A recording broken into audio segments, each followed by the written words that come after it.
হোক নেগেটিভ রক্ত, আমার তো ও পজিটিভ লাগতেও পারে, অবশ্যই না লাগলে এটা জমা থাকবে, কারো না কারো লাগবে, সেই উদ্দেশ্যে আমি হাইটা চলে আসছি জ্যাম ছেড়ে দিয়া। আমি তো তাদের জন্য কিচ্ছু করতে পারিনি, আমি শুধু তাদের পাশে দাঁড়াতে চেয়েছি। আমি শুধু বলতে চেয়েছি আজকে সমস্ত বাংলাদেশ এই মা বাবার সাথে আছে। আমি আব্দুল আজিজ স্কুল অ্যান্ড কলেজের অ্যাসিস্ট্যান্ট হেডমাস্টার গোলাম মোস্তফা ভুঁইয়া। দুপুরবেলা যখন জানলাম মোবাইলে স্কুলে বসে যে একটা দুর্ঘটনা ঘটেছে, তখনই আন্দাজ করতে পেরেছি বিরাট একটা কিছু ঘটছে।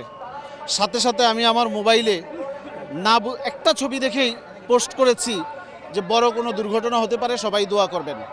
বিকাল হতে হতে দেখলাম এত বড় ঘটনা, এত বড় জ্যাম ঠেলে আসতে আসতে আমার 2.5 ঘন্টা সময় লাগছে। এই 2.5 ঘন্টা সময় আমি বাসায় বসে দেখেছি যে নেগেটিভ রক্ত, হোক নেগেটিভ রক্ত, আমার তো ও পজিটিভ লাগতেও পারে, অবশ্যই না লাগলে এটা জমা থাকবে, কারো না কারো লাগবে, সেই উদ্দেশ্যে আমি হাইটা চলে আসছি জ্যাম ছেড়ে দিয়া। ওই গেটে জিজ্ঞাসা করলাম, বললো যে আজকে আর হবে না। আবারও চেষ্টা করলাম, দেখলাম কোথাও না কোথাও আমি নাম লেখাইতে পারি কিনা।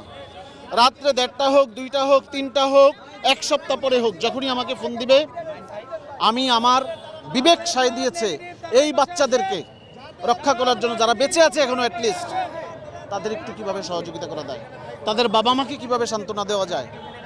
এই জাতির যে একটা দুর্বিষহ দিন আজকে, সেটা কিভাবে একটু শেয়ার করতে পারি। আপনাদের মাধ্যমে অনুরোধ সারা দেশবাসীর কাছে, যাদের নেগেটিভ রক্ত ওনারা যেভাবে বলছেন, তারা যেন নিজ থেকে যেন আসেন, এই শিশু বাচ্চাদের পাশে যেন দাঁড়ান, বাবা মার পাশে যেন দাঁড়ান, আজকে জাতির এই ক্রান্তিকালের যেন তারা পাশে দাঁড়ান। Hire Google TV, endless color, smart living. Milestone কলেজের যে বিমান দুর্ঘটনা হয়েছে, বাংলাদেশের যে বিমান ঘাটির যে প্রশিক্ষণ ছিল, ওইটা আমি দেখলাম। দেখার পরে অফিস শেষ করে বাসায় গেলাম। ফেসবুকটা যতই স্ক্রল করি ততই ভাই খুব খারাপ লাগতেছিল ভাই। দেখার পরে পরবর্তীতে দেখতে পারলাম যে এখানে আপনাদের প্রচুর পরিমাণ রক্তের প্রয়োজন। তো আমার রাস্তায় প্রচুর ট্রাফিক ছিল, সেজন্য আমার আসতে দেরি হয়ে গেছে। অফিসটা শেষ করে বাসায় গিয়ে চেঞ্জ করে চলে আসলাম রক্ত দেওয়ার জন্য। আমার রক্তের গ্রুপ A পজিটিভ, আমার ওয়াইফের হচ্ছে B পজিটিভ। আমরা দুজনে আসছি দেওয়ার জন্য। দুপুরে যখন আমি হঠাৎ করে শুনলাম যে অনেক অনেক শিশু এত নিষ্ঠুর এবং ভয়ঙ্করভাবে মারা গেছে, তখন আমিও একজন মা, আমারও সন্তান আছে, যে সন্তানদেরকে হারিয়ে তাদের মা বাবা পাগলের মতো হয়ে গেছে। আমি তো তাদের জন্য কিচ্ছু করতে পারিনি, আমি শুধু তাদের পাশে দাঁড়াতে চেয়েছি। আমি শুধু বলতে চেয়েছি আজকে সমস্ত বাংলাদেশ এই মা বাবার সাথে আছে। এই শিশুদের জন্য আমরা হয়তো কিছু করতে পারিনি, কিন্তু যারা আহত হয়ে এখন হাসপাতালগুলোতে আছে, আমি সরকারের কাছে আবেদন করব যে তারা যেন এই শিশুদেরকে বাঁচানোর জন্য যতটুকু প্রয়োজন সেই সাহায্যটুকু সহযোগিতাটা করেন। দরকার হলে আমরা 18 কোটি মানুষ তাদের জন্য এগিয়ে আসবো।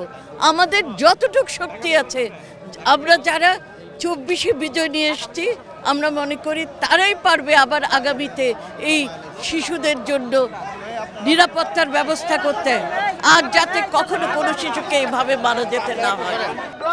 আমরা আজকে যে অনাকাঙ্ক্ষিত দুর্ঘটনা ঘটেছে মাইলস্টোন কলেজে, আমরা সেই ঘটনাটি ঘটার পরেই আমাদের ভারপ্রাপ্ত চেয়ারম্যান জনাব তারেক রহমান, তিনি ছাত্রদলের সাংগঠনিক অভিভাবক, তিনি নির্দেশনা দিয়েছেন ছাত্রদলকে আহতদের পাশে থাকার জন্য এবং হসপিটালে আসার জন্য, এবং ঠিক সে সময় দুপুর থেকে আমরা রোগীদের সাপোর্ট দেওয়ার জন্য এবং রোগীদের স্বজনদের পাশে থাকার জন্য আমরা বাংলাদেশ জাতীয়তাবাদী ছাত্রদল আমরা ইমার্জেন্সি গেটের পাশে টেবিল চেয়ার নিয়ে এভাবেই বসেছিলাম। ওই পাশে আমাদের টেবিলটা ছিল, ওই পাশে আমরা কিছুক্ষণ আগে এখানে আসছি। তো আমরা রক্ত সংগ্রহ করেছি। আমাদের এখানে প্রায় 5000-এর অধিক দাতাদের মোবাইল নাম্বার রক্ত সংগ্রহ করা আছে, এবং আমরা এখানে প্রায় 50-60টা আমরা এ নেগেটিভ রক্ত বা নেগেটিভ রক্তের ডিমান্ড এখানে বেশি। এখানে সবচেয়ে বেশি ক্রাইসিস হচ্ছে নেগেটিভ রক্ত। আমাদের এখানে প্রায় 2000+ নেগেটিভ রক্তের সংগ্রহ আছে। আমরা এই যে দেখেন আপনারা যে আমরা এগুলির নাম, মোবাইল নাম্বার লিখে রেখেছি, এবং আমরা এখনও লিখছি। আমরা ব্যাপক রেসপন্স পেয়েছি। আমরা যতটুকু সম্ভব আমরা রোগীদের প্রাথমিক সেবা দেওয়ার জন্য রক্ত সংগ্রহ করছি, এবং স্বজনদের সাপোর্ট দেওয়ার জন্য আমরা স্যালাইন এবং পানি দিয়েও তাদেরকে যতটুকু সম্ভব আমরা সহায়তা করছি। আমাদের নেতা জনাব তারেক রহমান যখনই নির্দেশনা দিয়েছেন, আমরা চতুর্থ ছাত্রদল সে দুপুর থেকেই এখানে অবস্থান নিয়ে আমরা রুগীদের পাশাপাশি তাদের স্বজনদেরও স্বাস্থ্য এবং প্রাথমিক সেবা দেওয়ার চেষ্টা করেছি। আজকে কি আপনারা কোনো রক্ত দিতে পারছেন না এখান থেকে? জি, আমরা প্রায় 20 জনের অধিক আমরা নেগেটিভ রক্ত বা নেগেটিভ যে রক্তগুলি আমরা এখান থেকে সাপোর্ট দিয়েছি, এবং যখনই উপর থেকে রক্তের জন্য পাঠার চাহিদা আসে তখনই আমরা এখান থেকে ডোনারদেরকে পাঠাই। ওনাদের মোবাইল নাম্বার আমাদের কাছে লেখা আছে, এই যে আমরা এই নাম্বারে ফোন দিই। আবার অনেকে আবার এখানে অপেক্ষা করতে বলি, যখন উপর থেকে রক্তের জন্য পাঠানো হয় তখন আমরা ওনাদেরকে পাঠাই উপরে, তারা রক্ত দিয়ে আসেন।